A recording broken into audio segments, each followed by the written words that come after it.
Hello and welcome back to the Brixham. This video is going to be a ranking and kind of comparison of all the LEGO Star Wars sets that came out in 2022. 2022 was a pretty good year for the LEGO Star Wars line as a whole. There's definitely some problems, and you'll see them as I read them out, but I think I'm generally a bit more positive on it than I am with 2021. I think the only major problem I have with this line of sets in general is prices. A bit of a bias between original trilogy and prequel trilogy. And I feel like, say, some of the shows like Andor didn't really get enough. So I think coming in right at the bottom, everybody expected it. It's the new Juniors AT-ST. In all fairness, this is a good Juniors set.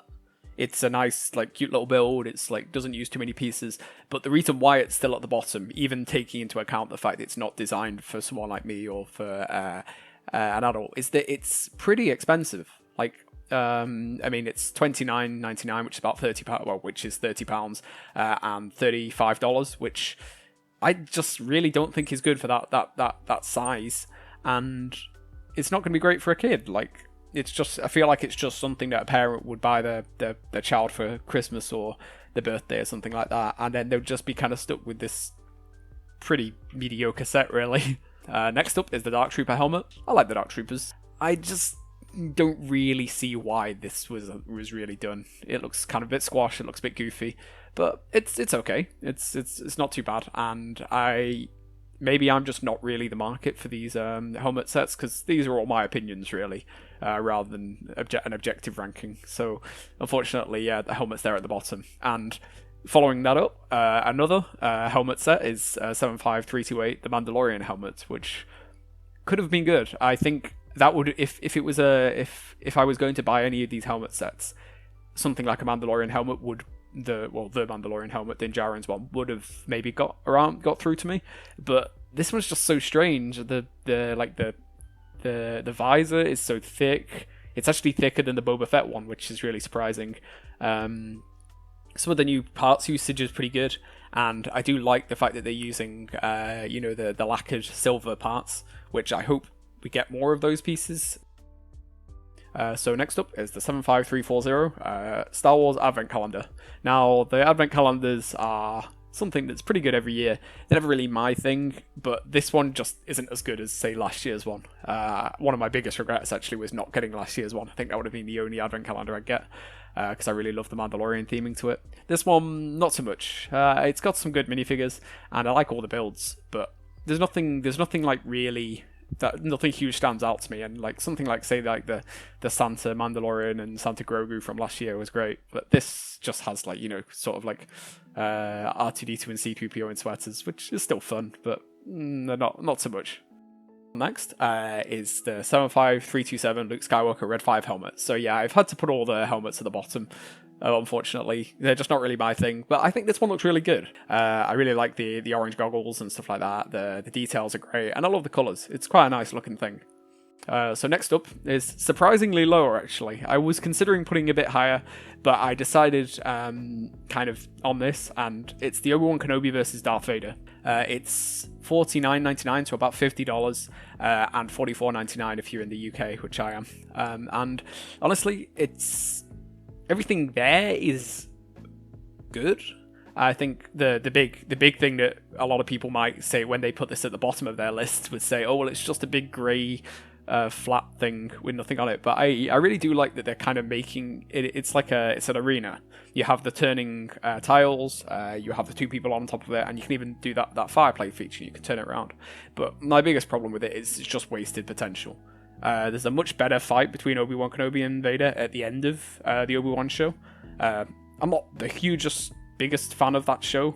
It was pretty good. It should have been a movie, but I really do think that final fight was something pretty special, and I would have liked that rather than the one on Mapuzo, which was pretty quickly, and I don't know, just not as interesting. It's just this was just a less interesting scene, and I'd rather have the fight where both are more evenly matched, and eventually Obi-Wan wins. I would have much preferred that. So this was not the rematch of the century that they were promoting it as. This was the prelude to the rematch of the century.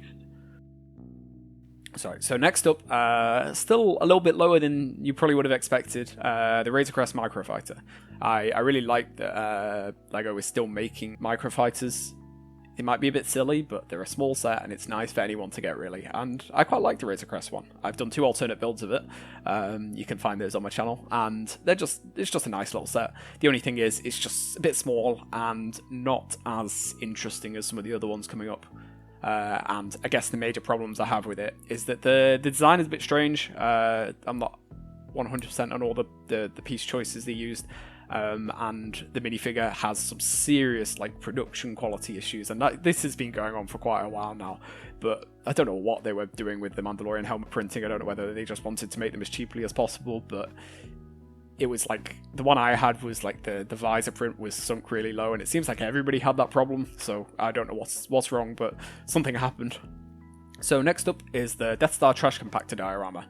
These dioramas are going to be pretty low, unfortunately, mainly because they're quite expensive and they feel a little bit shallow, really, for what they are. The trash compactor is pretty good. I like the feature where everything pushes together, but for a set that was $90 and £80, I don't know. It's better. The pricing is better in the UK, I got to admit, but it's really still not great. I guess it's an iconic scene, but I can think of better stuff in A New Hope, and A New Hope is my favourite Star Wars film, so you would expect me to like that, but I don't know. I'm just not as big of a fan of it. And I have similar thoughts on the Death Star trench run. I don't know. I feel like they're charging a little bit more just because they're adult sets and they have they look cool. But apart from that, honestly, I quite like this one. As we're going higher in the thing, I'll have a lot less negative opinions on these sets. It's good. Next up is the Justifier. You got to justify this price to me because that is the worst part of the set. Sorry. Well, it's not actually the price that is the problem. Here I am saying that, but it's the size of the set and how unnecessary that size is. I don't know who thought that through, and it's great that it is a minifigure scale Star Wars set. It's kind of insane that we were. At least I think it's minifigure scale. It's kind of insane that a lot of people usually be like, "Oh no, I wish Star Wars would release more minifigure scale ships like this," but this is kind of the reality of when you see it for that expensive, you realise, actually, yeah, maybe that wasn't such a great idea. And especially when the only interior is just this stuff at the front. I really do think the Justifier is a cool ship design. I love the Bad Batch. And it's a shame that this set has to be so low because everything about it is good. It's a pretty good looking set. It's just not this. It's not what it should have been. You could have probably made a Justifier with this new scaled down system, which started in 2020, especially with the play feature kind of being built around the landing gear going down and all, and the engines and stuff like that. You can probably recreate that on a much smaller scale and still have a decent set alongside it. Anyway, to continue on from that, the next one up is 75338 Ambush on Ferrix. I like Andor. It's really good so far. It's still going as of the time of recording this, but I don't see why this was chosen for an Andor set. I mean, I like it, and I think, to be honest, thinking back to it, I think this might be one of the better choices. But I would have loved something from the attack on the Imperial base or something like that. It's a good looking set. It's a nice vehicle. We should have had more figures in the Corpo ship, and the price is not great, but it's quite a detailed set inside, and I think it's kind of deceptively big. Okay, next up is the Hoth AT-ST 75322. This is just a really good set. I can't really say much wrong about it, really. I like the Probe Droid set, like the Probe Droid figure they've made as well for it. That's really cool looking. And the AT-ST itself is great. Obviously, it still suffers from the same problems that every AT-ST has suffered from recently, at least, where the legs just don't really work. You can't really put it in that many walking poses, so that's always going to be to its detriment. And I do think there's a few problems with just how the certain aspects of it work, and you can see a lot of blue pieces and things. So that's what's stopping it from getting any higher, really. Next up is Return of the Battle Packs, 75320, the Snowtrooper Battle Pack. It's pretty good. I like this. It's a little bit expensive for a battle pack, but you get a good build and you get some good figures, and it's massable figures, so can't really say much wrong now. Unfortunately, I'm not as interested in Hoth. I've got the AT-AT. I've not got the UCS AT-AT. Probably won't be getting the UCS AT-AT. But I'm kind of just a bit more interested in other parts of Star Wars original trilogy things. I would have liked it if this was maybe a Stormtrooper battle pack or something like that. But I can't complain, and it's pretty good, so I'll take it. I just think that maybe this one isn't necessarily for me, but I'm sure a lot of people else would like it. In a similar vein to things that are great, but not really for me, is Luke Skywalker's Landspeeder, the first UCS you'll see on this list. So, as I'm being very clear here, this is entirely my opinion, so if you see sets that you don't like coming up, that's not to say that this set is objectively better than Luke Skywalker's Landspeeder. It's just, if I was out ranking these and how likely I was to get them, and what I personally think of them, it would be like this. So yeah, Luke Skywalker's Landspeeder is good. It's a pretty iconic ship, and the design is, really good for a UCS set. But I'm just not really as much of a fan of these UCS sets that are just kind of recreations of, like large scale recreations of things. So it's unfortunate. It's really good, and I really do hope that LEGO keeps doing these cheaper UCS sets, the £200 ones, because $209.99 is a pretty good price for the set. It's pretty big, and it's a nice thing, and I like the minifigures too, especially the C-3PO that they did. So now going to the complete other end of it, the next up is 40557 Defense of Hoth. Yeah, I did just go from a UCS to a minifigure pack, but this is a nice set, and I like this a little bit more than the Snowtrooper Battle Pack, just because it has like a lot of pretty useful pieces, actually. I like the fact that they use the minifigure blasters as part of the build. I think that was there because so many people have minifigures with stud shooters through the years of battle packs that they've done back in the day, to the point that it's just like, you need more blasters. So this is a really good parts pack, and I really like that. These little minifigure packs are great. My only problem with them, the reason why it's so low, well, not so low, but it's close to the middle at least, is the price. I don't understand how a set that's £13, which is more expensive than a Microfighter, is somehow like has less pieces. But I suppose you have 3 pretty good minifigures, and I do like how interchangeable they are. You can do anything with those figures. Next up is Dark Trooper Attack. This is 75324. Pretty good set. The scene it's based on is pretty good as well. I've said about the Dark Trooper helmet earlier, but this is a much better set for Dark Troopers. It's good that they exist because you only got one in Moff Gideon's cruiser. But my main problem with this is that you don't get a hairpiece on Luke, which is a little bit unfortunate. It's just the hood. And the Dark Trooper minifigures, the head and helmet is fantastic, but I'm not a big fan of the minifigure bodies. I've had an idea for a while where you can make a Dark Trooper with the black skeleton pieces, which released in one of the Ninjago waves a while back. The legs, you probably have to use a combination of different pieces. Maybe I'll see if I can put something like that together. But I do think that the Dark Troopers shouldn't have been minifigures. They should use like some other droid-looking pieces, because they're not tall enough, and they're not. They have these like kind of white bits in them that are supposed to show that the body is transparent, but that doesn't really work for me. And the next up is the Mandalorian Z1 Starfighter. I'm actually giving this a bit too much credit, to be honest. When I first saw it, I was very disappointed with this set. I've made my own mock for it, so I don't want to seem like I'm bragging, because to be honest, I think there's a lot of things that set does better than mine. But it's just so big. It's looks very messy. I think the use of black pieces and like brown and stuff like that across it doesn't really make it look clean. And I suppose I get that that's what it's supposed to. The set is the vehicle itself isn't supposed to be finished, but I don't think that those pieces that they used really are the best way to capture it. I think it's better if they just use darker grey to show like the internals and stuff like that, which it is in the show as well. I think the show version of the ship looks a lot more complete than this LEGO set does. Next up is BD1. This is another one that I might have given a bit too much credit, but I can't really say anything wrong with it. It's kind of a perfect set, really. My only problem is that if they were going to do a set for Jedi Fallen Order, it's a shame that they did just do a big build for something like that, but I can see why they have the BD droid, a little minifigure mold thing, microfigure mold, so they wanted to do something else with it, so I appreciate that. It's pretty good. Next up is 75333, Obi-Wan Kenobi's Jedi Starfighter. This is also a pretty good set. I've done some modifications of it because I think ultimately there's a lot of problems the more you look at it, and I do think the gap between the wings is quite a problem. The big hump on it, the weird, like, not so seamless body is also a problem, so those things just needed fixing, but it's pretty good. Next up is the 75342 Republic Fighter Tank. If you'd asked me before I got this set, I'd have this a lot higher. If you asked me immediately after I got this set, I'd put it a lot lower.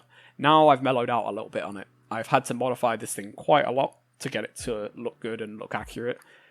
And there's a lot of problems I have with the build, the internal build and things like that. It's built almost quite childishly.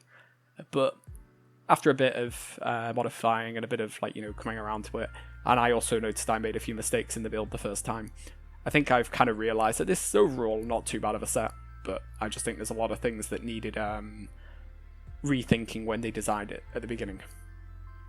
Next up is 75326 Boba Fett's Throne Room.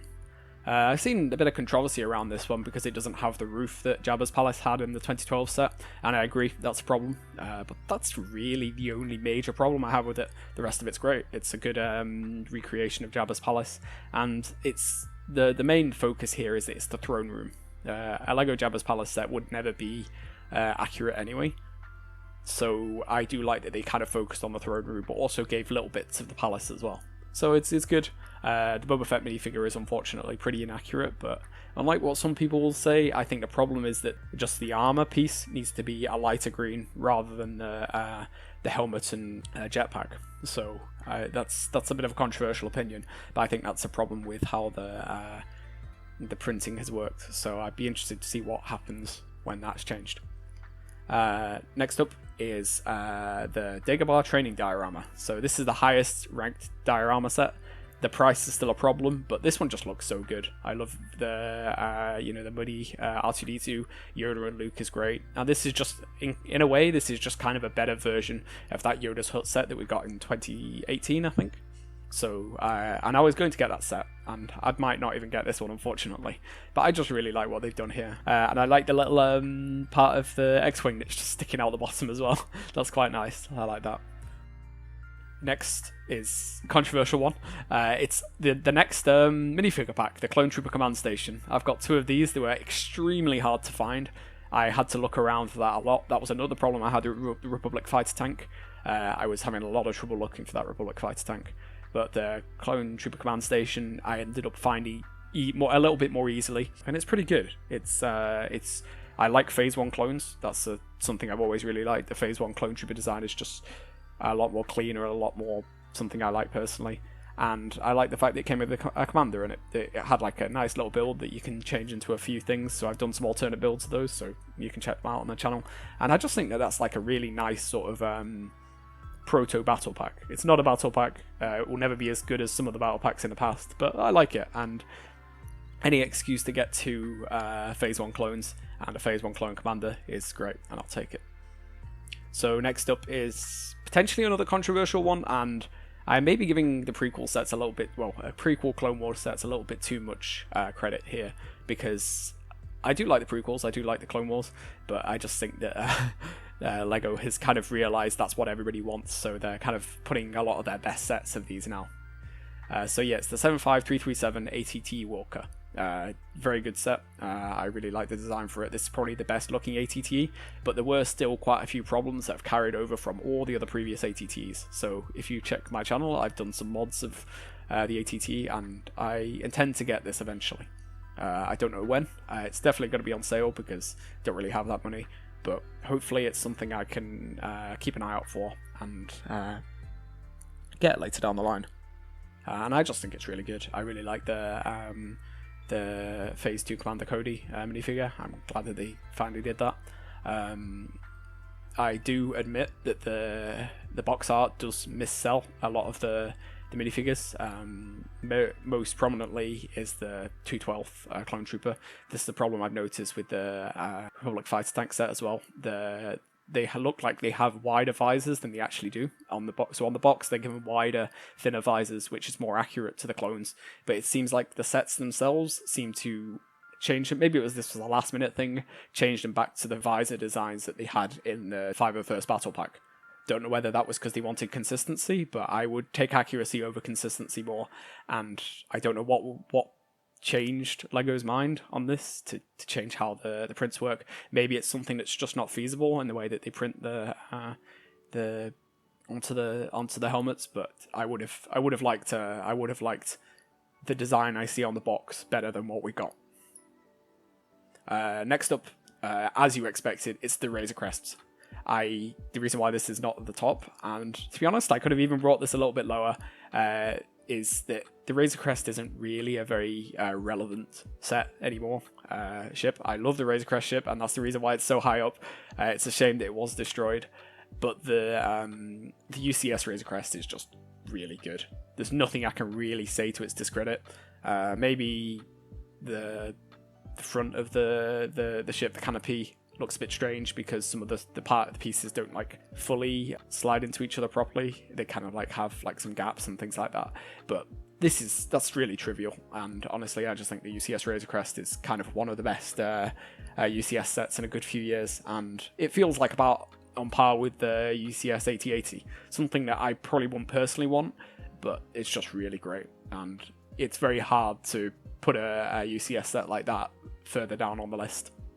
But I'm saving the best one to the last, obviously, as you guessed, and that is the 75336 Inquisitor Transport Scythe. I said earlier that the Obi-Wan show wasn't entirely my thing, but this set is just fantastic.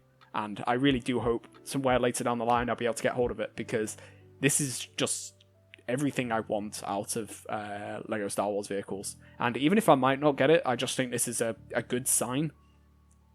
It's not insanely priced. It's not like a huge, enormous vehicle. It's not oversized. It's about the correct size, maybe just a little bit underneath figure scale. I love the design for it. It's so seamless. It's not doing what, say, the Kylo Ren shuttle did a few years ago, where as much as I liked the redesign for the Kylo Ren shuttle, it was still covered in dark grey pieces. This is a black ship, and it's completely black. It's not got dark grey just dotted all over it. They've gone all the way, and if there is a little bit of dark grey on it, it's usually there for a purpose. Anyway, these were my slightly rambling, but overall, I think succinct thoughts on the 2022 wave of LEGO Star Wars sets. The Inquisitor Transport Scythe is my favourite, and at the bottom is the Junior's AT-ST. So let me know what you think about these. I can imagine I made some probably controversial opinions in here, and maybe some of my rankings were a bit different. So let me know in the comments if you have any ones that you'd change massively. I mean, if you want to write out your whole list, you're welcome to. Or you can find them on Brickset if you want to find all the specific sets that you count. And if you want to disagree or agree with whatever I said, feel free to leave them in the comments. I love reading people's thoughts on things, and to be honest, if you make some convincing arguments, I might reconsider some.